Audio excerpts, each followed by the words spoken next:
6,000 rupees a month. 6,000 rupees a month. 6,000 rupees a month.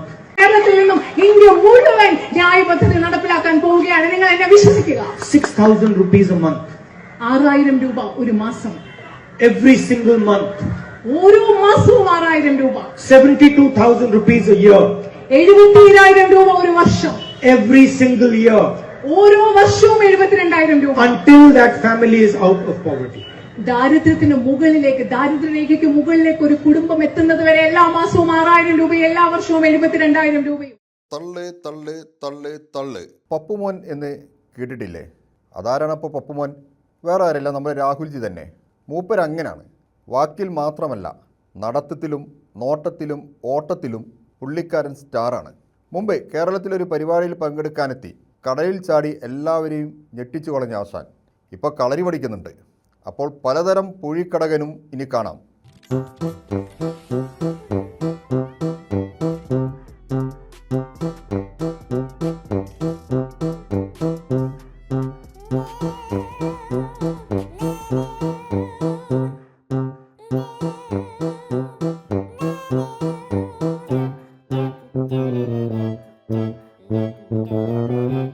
വെങ്കായം,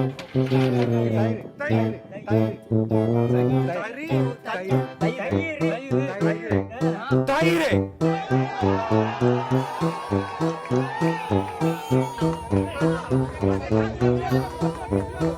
അല്ലെങ്കിലും ചില മെയ്വഴക്കങ്ങൾ നല്ലതാണ്.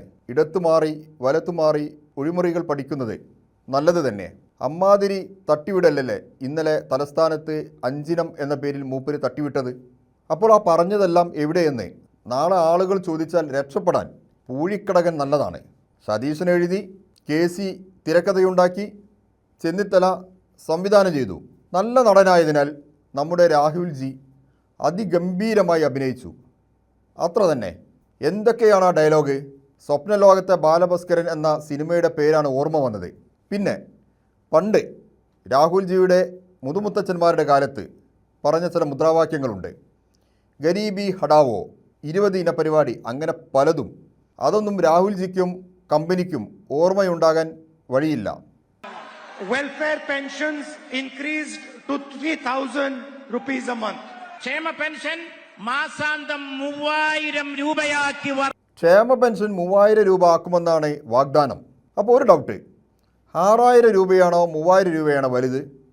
കാരണം കഴിഞ്ഞ നിയമസഭാ തെരഞ്ഞെടുപ്പിലും ലോക്സഭാ തെരഞ്ഞെടുപ്പിലും ക്ഷേമ പെൻഷൻ 6,000 രൂപയാക്കും എന്നായിരുന്നു UDFിൻ്റെ പ്രത്യേകിച്ചും കോൺഗ്രസിൻ്റെ വാഗ്ദാനം. അതിരിക്കട്ടെ, ആ പഴയ 2011-16 ഇരുണ്ട കാലം വീണ്ടും ഓർത്തു പോവുകയാണ്. അന്ന് ഭരിക്കുന്നത് UDF, ഉമ്മൻചാണ്ടി മുഖ്യമന്ത്രി. ആ സർക്കാർ അധികാരമിടുമ്പോൾ ക്ഷേമ പെൻഷൻ വെറും 600 രൂപ, 18 മാസത്തെ കുടിശ്ശിക. അത് മാത്രമാണോ? ഇതൊന്ന് കേട്ടു നോക്കൂ. തെരഞ്ഞെടുപ്പ് കാലത്ത് വോട്ട് വാങ്ങിക്കാൻ വേണ്ടി ഉപയോഗിക്കുന്ന കൈക്കൂലിയാക്കിയിട്ടാണ് ശ്രീ പിണറായി വിജയന്റെ സർക്കാർ ഇപ്പൊ പെൻഷൻ ഇലക്ഷൻ കാലത്ത് 2 ഗഡു, ഇപ്പം വരുമായിരിക്കില്ല, ഇപ്പോ എവിടെയെങ്കിലും പറയൂ 2 ഗഡു 1 ഗഡു. എന്ത് പെൻഷൻ തുക കൈക്കൂലിയാണ് അത്രേ? ആരോഗ്യ ഇൻഷുറൻസ് പദ്ധതിയിൽ കോടികളുടെ കുടിശ്ശിക വരുത്തിയ ടീമാണിവർ. യുവസംരംഭകർക്ക് 5 ലക്ഷം രൂപ സഹായം നൽകുമെന്നാണ് പറയുന്നത്. പക്ഷേ UDF ഭരിക്കുമ്പോൾ എത്രയോ സംരംഭങ്ങൾ പൂട്ടി. ആ കാലം നമുക്ക് മറക്കാനാകുമോ? എല്ലാം ഭൂമാഫിയയ്ക്ക് തീരെഴുതി എന്നാണ് ഇന്നത്തെ പ്രതിപക്ഷ നേതാവായ VD സതീശൻ അന്നത്തെ സർക്കാരിനെ കുറിച്ച്, അതായത് 2011-16 ഉമ്മൻചാണ്ടി സർക്കാരിനെ കുറിച്ച് പറഞ്ഞത്. വലിയ ശക്തമായ ഒരു മാഫിയ എന്നുള്ള വാക്യം ഉപയോഗിക്കുന്നില്ല, ശക്തമായ സംഘം കാസർഗോഡ് മുതൽ തിരുവനന്തപുരം വരെ ഇതിൻ്റെ പുറയിലുണ്ട്. മുമ്പ് അതായത് 2011-16 വയോജന കമ്മീഷൻ രൂപീകരിക്കുമെന്നൊരു വാഗ്ദാനം നൽകിയിരുന്നു. നിങ്ങൾ രൂപീകരിച്ചോ? ഇല്ല. അതിനായി ഏകാംഗ കമ്മീഷനെ വെച്ചു. കുറേ കാലം കേരളത്തിൽ അങ്ങോളം ഇങ്ങോളം നടന്ന് ചില പഠനങ്ങൾ നടത്തി ലക്ഷങ്ങൾ ദൂർത്തടിച്ചതല്ലാതെ കമ്മീഷൻ നിലവിൽ വന്നില്ല. പിന്നീട് LDF സർക്കാർ വന്നതിന് ശേഷമാണ് വയോജന കമ്മീഷൻ രൂപീകരിച്ചത്. സ്ത്രീകൾക്ക് സൗജന്യ യാത്ര നൽകുമത്രേ. കേൾക്കുമ്പോൾ നല്ല രസമാണ്. പക്ഷേ കേരളത്തിലെ പൊതുഗതാഗത മേഖലയായ KSRTC അടച്ചുപൂട്ടണമെന്ന് പറഞ്ഞ ഒരു UDF മന്ത്രി കേരളത്തിലുണ്ടായിരുന്നു. പേര് ആര്യാടൻ മുഹമ്മദ്. UDF ഭരിക്കുമ്പോൾ KSRTC ബസ്സുകൾ കട്ടപ്പുറത്ത് കയറ്റിയ ആ കാലവും നമ്മൾ ഓർക്കണം. ഒരു 90 കോടിയോളം മാസാന്തം നഷ്ടം KSRTCക്ക് വരിക. ഒരു നിലയിലും മുന്നോട്ട് പോകാൻ കഴിയാത്തൊരു സാഹചര്യം. ഡൽഹിയിൽ പോകണുണ്ട്, പക്ഷേ അതുകൊണ്ടൊന്നും പ്രയോജനമുണ്ട് എന്നുള്ള വിശ്വാസം എനിക്കില്ല. ഇതിനെന്തെങ്കിലും ഒരു പ്രതിവിധി കണ്ടില്ലെങ്കിൽ ഞാൻ നിയമസഭയിൽ തന്നെ പറഞ്ഞു, ഈ KSRTC എന്ന് പറയുന്നത് തനിയെ നിന്നേക്കും എന്ന് ഞാൻ നിയമസഭയിൽ പറഞ്ഞതാണ്. അത് യഥാർത്ഥത്തിൽ സംഭവിക്കാൻ പോവുകയാണ്. ഇനി അധികാരത്തിൽ വന്നാൽ ഞങ്ങൾ അത് ചെയ്യും ഇത് ചെയ്യുമെന്ന് പറഞ്ഞ ചില കാര്യങ്ങളുണ്ട്. ഇതൊന്ന് കേട്ടു നോക്കൂ. UDFയുടെ അധികാരത്തിൽ വന്നാൽ ലൈഫ് മിഷൻ ഉൾപ്പെടെ പഞ്ചായത്തുകളുടെ അധികാരം കവർന്നെടുത്ത് സമാന്തര സർക്കാർ സംവിധാനമാക്കി ഇവർ രൂപപ്പെടുത്തിയ ഈ 4 മിഷനുകൾ ഞങ്ങൾ പിരിച്ചുവിടും. കേരളത്തിലെ 5 ലക്ഷം കുടുംബങ്ങൾക്ക് തലചേക്കാനൊരിടം ലൈഫ് പദ്ധതി സർക്കാർ വീട് നൽകി. എന്നാൽ തങ്ങൾ അധികാരത്തിൽ വന്നാൽ ലൈഫ് പദ്ധതി നിർത്തലാക്കുമെന്ന് പറഞ്ഞത് അന്നത്തെ UDF കൺവീനർ MM ഹസനാണ്. ഞങ്ങൾ അധികാരത്തിൽ വന്നാൽ അത് ചെയ്യും ഇത് ചെയ്യും എന്ന് പറയുന്നതിനേക്കാൾ നല്ലത്, ഏറ്റവും നല്ല ഗ്യാരണ്ടി 2011-16 തങ്ങളുടെ ഭരണം, ഉമ്മൻചാണ്ടിയുടെ ഭരണം, കേരളത്തിലെ ജനങ്ങൾ കേൾക്കാൻ ആഗ്രഹിക്കാത്ത ആ കാലഘട്ടത്തെ തിരിച്ചു കൊണ്ടുവരുമെന്ന് പറയുന്നതല്ലേ ഏറ്റവും നല്ലത്. ഏതാണ് ആ കാലഘട്ടം?